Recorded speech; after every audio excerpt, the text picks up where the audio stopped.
KVGC News Time, 7 minutes after the hour of 7 o'clock. Welcome to a Monday.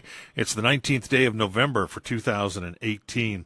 In the news for today, California's unemployment rate held at a record low of 4.1% in October.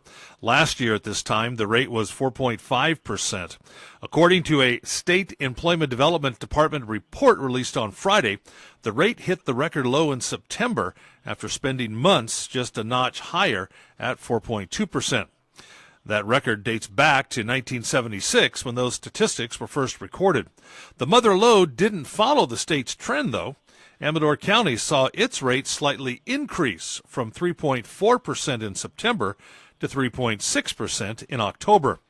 Calaveras County's rate also inched up to 3.7% last month from 3.5% the previous month. Statewide professional and business services reported the largest hike with a gain of 19,000 jobs, followed by manufacturing up 6,000 and information and government each up 5,000 respectively. Trade, transportation, and utilities reported the biggest loss of jobs at 3,000. The U.S. unemployment rate remains at 3.7%. Well, early Sunday morning, Amador County emergency crews called to a report of a rapidly spreading wildfire. According to the Amador Sheriff Office, just before 3 a.m., dispatch received a 911 call from a residence on Shake Ridge Road, advising there was a fire in the field near their home, and it was spreading fast. Deputies and fire personnel responded to the area and located the fire, which was spreading toward the west, potentially threatening two homes on Shake Ridge Court. Deputies contacted the residents on Shake Ridge Court, informing them of the fire and prepared them for a potential evacuation. Well, in just under an hour, fire personnel had estimated a quarter-acre fire under control, with no structures reported damaged, no persons or animals injured. The cause of the fire is under investigation.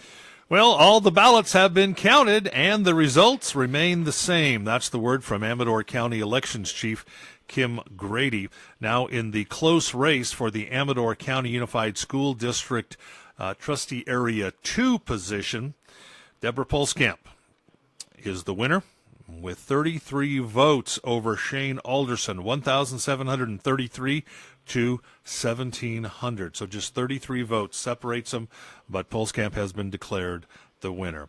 Other than that, Grady says now, again, these are not official results until they have been certified by the Amador Board of Supervisors. The Board of Supervisors will not meet again this month, so these numbers will be certified during the first meeting of the Board of Supervisors in December.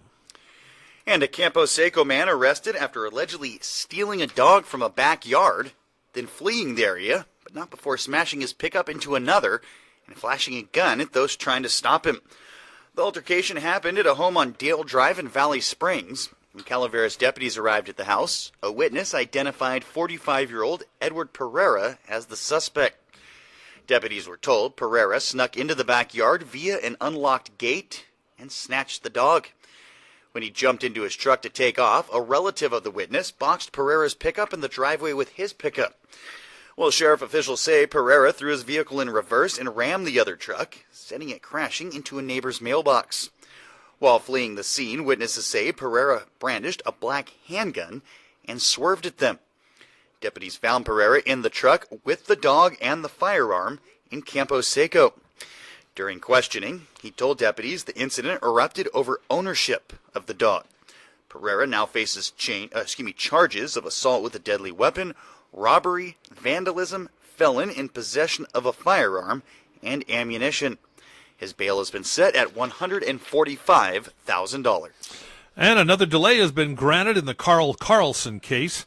The defense attorney representing Carlson requested a month-long postponement on a hearing to set a new trial date, citing the large amount of information provided to him that still needed to be reviewed. Visiting Alpine County Judge Richard Meyer granted the request without an argument. A trial-setting conference was scheduled for December 17th at 1:30 in the Calaveras County Superior Court. Carlson's previous lawyer, Scott Gross, quit the case on October 2nd, forcing the postponement less than 1 day before the jury selection was set to begin. Carlson is accused of murdering his wife, Christina Carlson, by setting a fire at the family home in Murphys. back in 1991 to collect on a $200,000 life insurance policy. And with Calaveras voters overwhelmingly approving Measure G earlier this month, the county's transient occupancy tax will increase from 6% up to 12%. Well, the TOT a tax only for guests staying overnight at hotels, bed and breakfast, inns, short-term vacation rentals, and similar overnight stay establishments in unincorporated Calaveras County.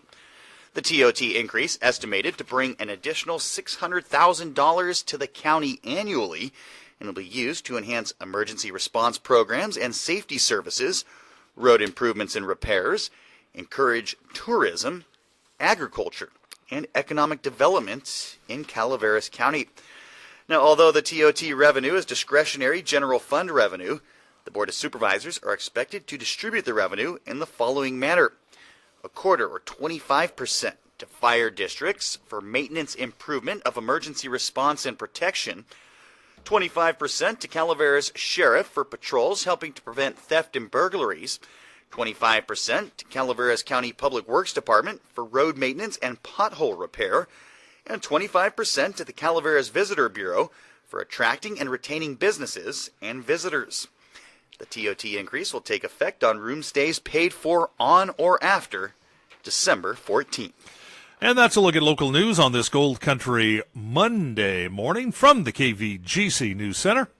I'm JD. And I'm Jim Geedy reporting. Remember, for the latest news, traffic, and weather 24 hours a day, to visit our website, kvgcradio.com.